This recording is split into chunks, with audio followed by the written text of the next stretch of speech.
1 minute habits that will save you a surprising amount of money over time. We're talking minimal effort, maximum reward. That's not what we need right now in the chaos of the world right now.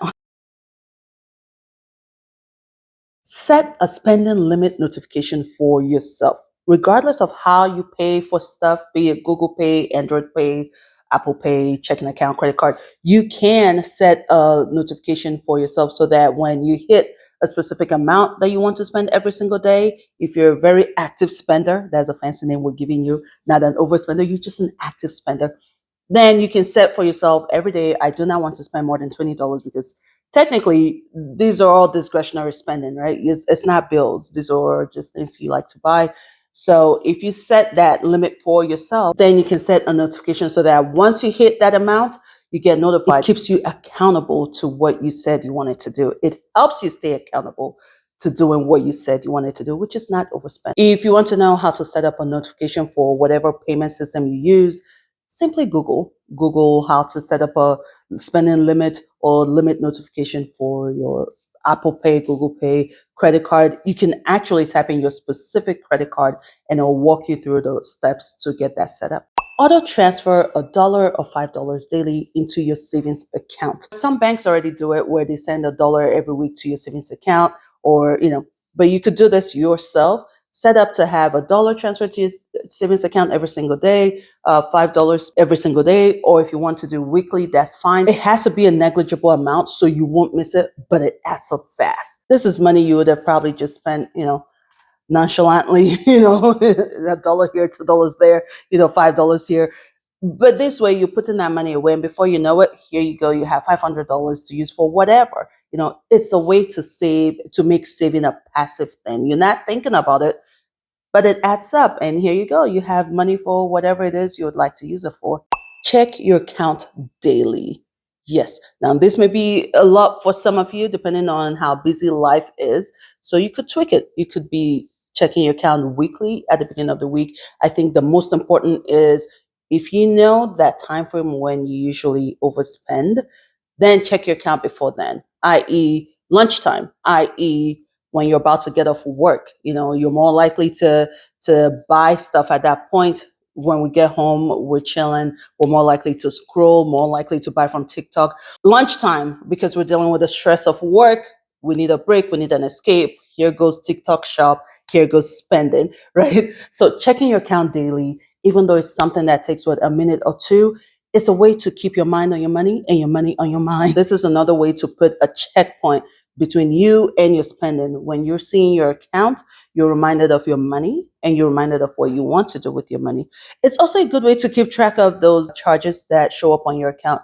You can actually put a stop to it on time, or those fraudulent charges. If you use your credit card more often, then check your credit card balance daily. It's a good way to save yourself money.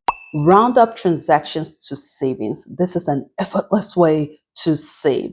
So here's how it works. If you buy something, you round up your total to the nearest dollar and save the difference. So if you should buy Starbucks, I want coffee so badly right now. I need some Starbucks right now. If you buy Starbucks and your total is $4.75, then rounding up to the nearest dollar is $5. You would save that difference of 25 cents to your savings.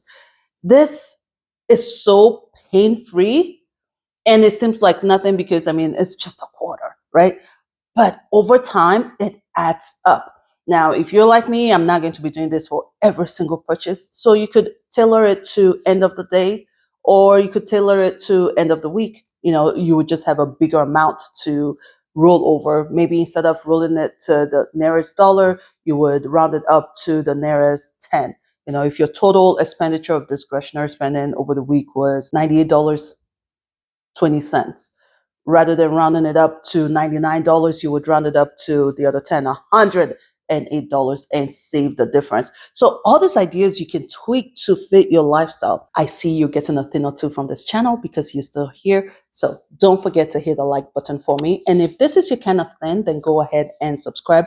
There are 700 of us. We're about to hit 1,000. I'm excited. But if this is not your kind of channel, you're just enjoying this video and this video only, please do not subscribe because you end up hurting the channel. Only subscribe if this is your kind of thing and you're looking forward to the next one, then join the family. Every time you buy an item, take a minute, a second to ask yourself.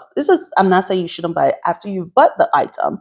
Just ask yourself, do I need this or do I just want it? No judgment. This practice is just a way to train your mind to identify your need versus your want without the pain and the shame that goes in. Look at what you just did. You just but one more thing you don't need. No. The whole point of this is we are training our minds because once again, spending is a mind game. If there's anything you get from this channel, it's that spending is a mind game and you have to get good at playing that game so you can win the game, right? Because everyone else, all the companies, all the sellers, all the people selling you stuff, they know the game and they're currently winning because you don't. So you just have to learn how to play the game so you can win and hold on to your money, right? So the whole idea of this whole do I need it, do I want it, isn't necessarily so you end up returning what you just bought or to shame you. If it happens that way, great. But it's to train your mind for the next purchase. The more you do this, after you buy something, you just ask yourself, do I actually need it? Or do I just want it? And in some cases, it would be just wanted, and you're good with that.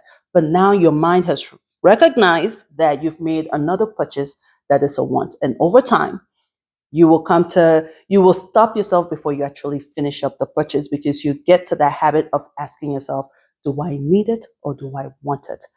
It would also help you realize how much of the wants you are satisfying compared to the need. So when you say, I need this, I spend because I need, you realize you really don't need. As much as we can justify stuff, we can't really lie to ourselves. This will save you a lot of money down the road because this will keep you from spending on things you don't need.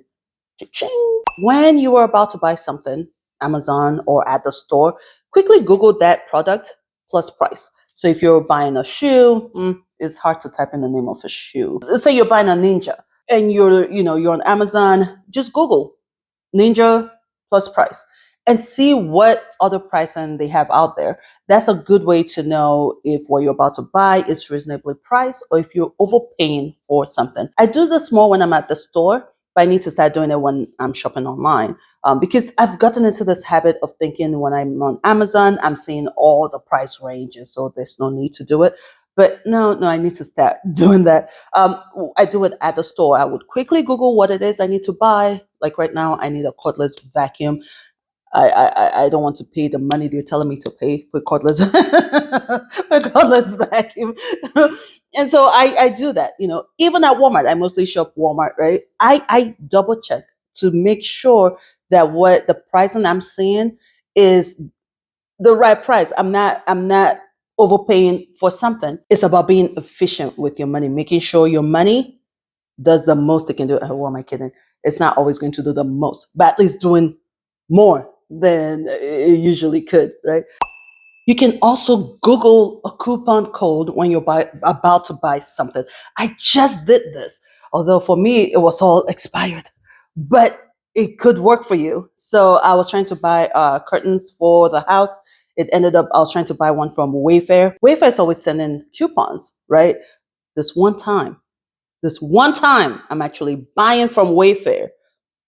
I'll have coupon. Checked all my old mail, nothing. Right. So I went on Google and I Googled because listen, Lovett will get a coupon one way or the other. I'm not a coupon person, but when I know Wayfair constantly sends coupons, I'm getting one, right? One way or the other. So I Googled and there were several. Now, let me say this be careful though, because you don't want to click on spam and click on, oh gosh, now I'm old because I can't think of the right word. All I'm thinking is spam. You don't want to, I'm always very careful of clicking on links online because you don't want to click on something and get bugs in your system. So be careful with that, right? When it's too good to be true, it's too good to be true. Here's a coupon to get it for free. Ma'am, sir, ugh, okay, so we're right. So Google a coupon code for that item or for that store. So if you were buying something from maybe Best Buy, you would Google Best Buy coupons, or for me, I just did Wayfair coupon. Unfortunately, the several that I clicked on, those codes were expired. I wonder if Wayfair is aware of this, and so if you type in that word. I don't know.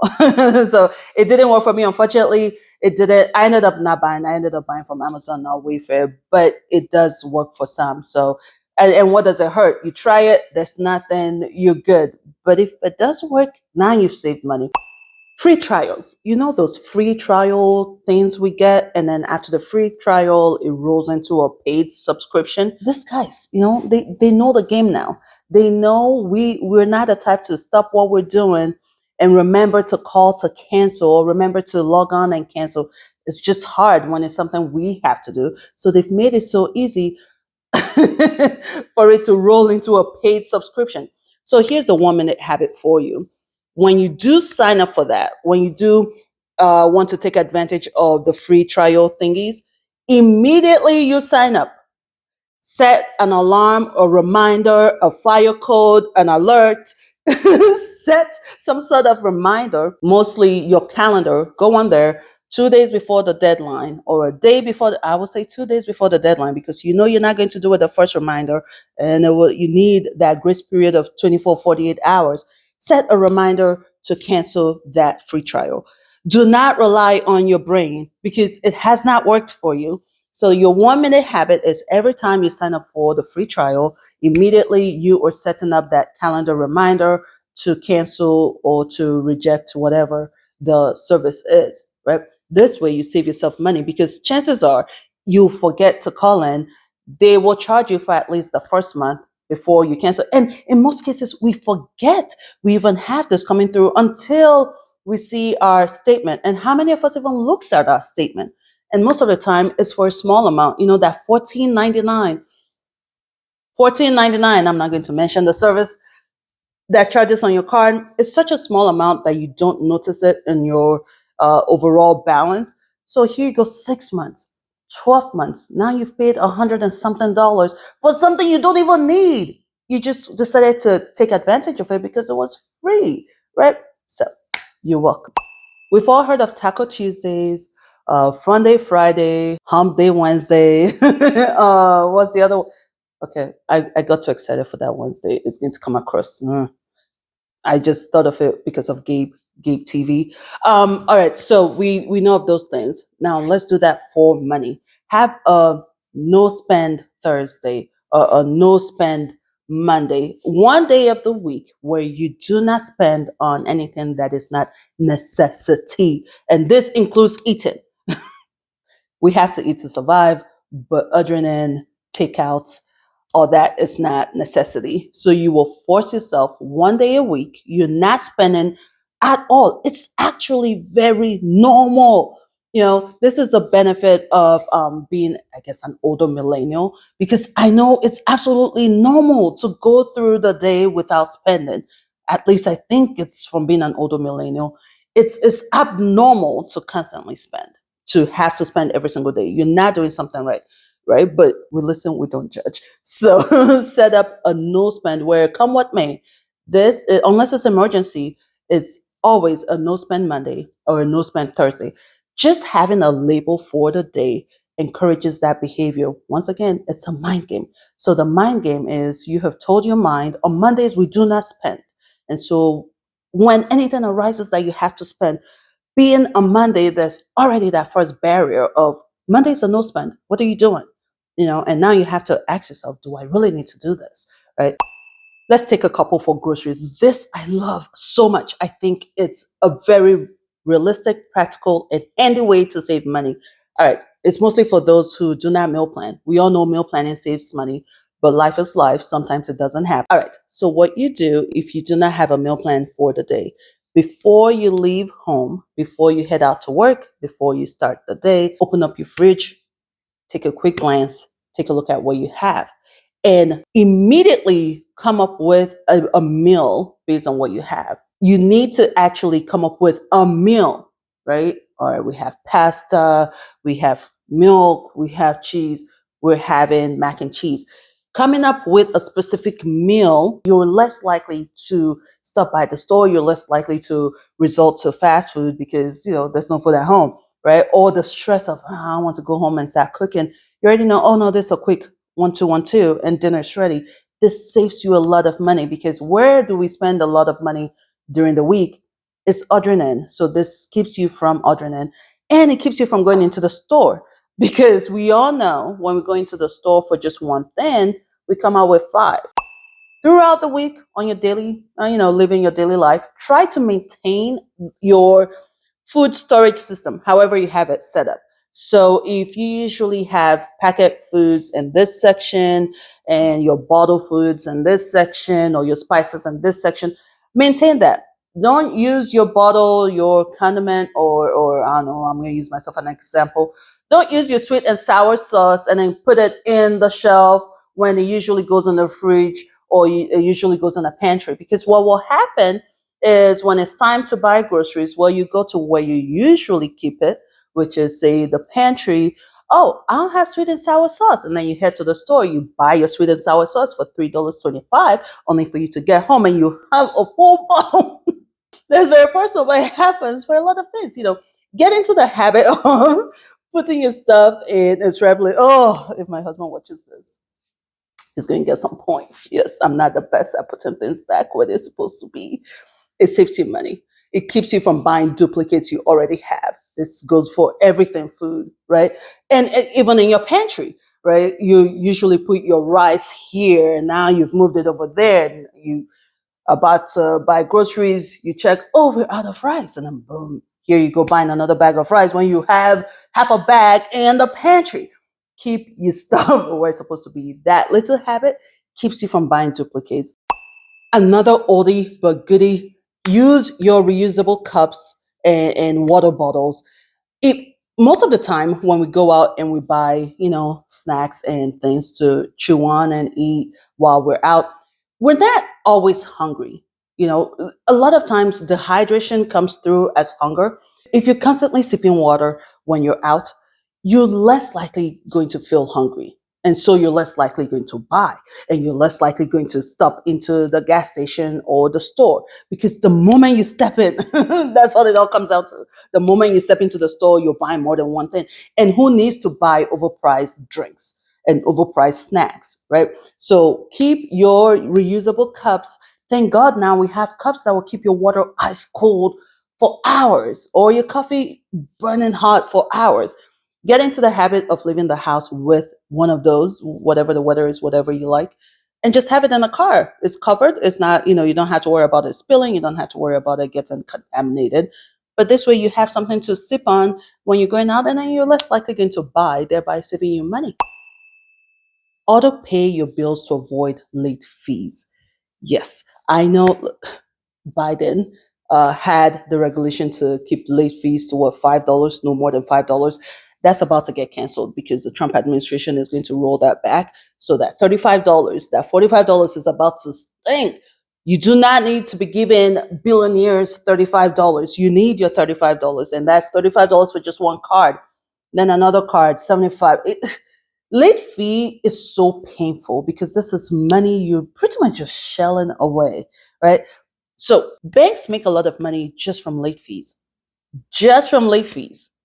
So they know, you know, So set up the auto pay just to take care of the minimum. You can go in later on and pay your full statement balance and avoid the interest. But at least if you don't remember the minimum, I'll take it one step further. If you have a card that you don't use often, and so when you do use it, you forget about it because it's not something you use often, then a good thing would be, one, either stop using that card, just forego whatever benefit you get. I'm looking at you, Target. That Target card got me several times, and I was like, I'm done. I don't care about your 5%. No, because I rarely use it, and then when I use it, I don't remember I use it, and I'm like, what? Now, what's the point of the 5% back? No, I'm good. So now I would. It has to be. It would have to be something that is so expensive, or my balance is so high that I then use. I don't even know where the card is. My balance will have to be, maybe I'm buying, I don't know, maybe it's back to school and I'm doing a big purchase. Then I would use it, and I go and pay it because I rarely use it. So when I do use it, I forget, and I'm like, oh, you won't get me again. You get me a couple times, and I'm done. No. So it's either that, stop using the card because you're just not disciplined enough to remember. It's not your fault. You don't use it. It's not our fault. We don't use it often, right? Or you just set up auto pay. So whenever you use it, they take the minimum payment. The downside is you'll be paying interest for a day or two until you remember to go pay off your balance. But at least you're not getting that $35 fee.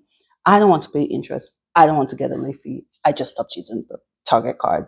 I still have it. I will use it for big purchases. And then first of the month, between the first and the third of the month is when I take care of my bills. So I don't forget because they got me. They got me several times. These are easy habits we can put in place to save a lot of money. If you want more ideas, I've got a couple more videos on this channel about saving. Don't forget to hit the like button, and I will see you in the next video. I'm excited for the next one. All right.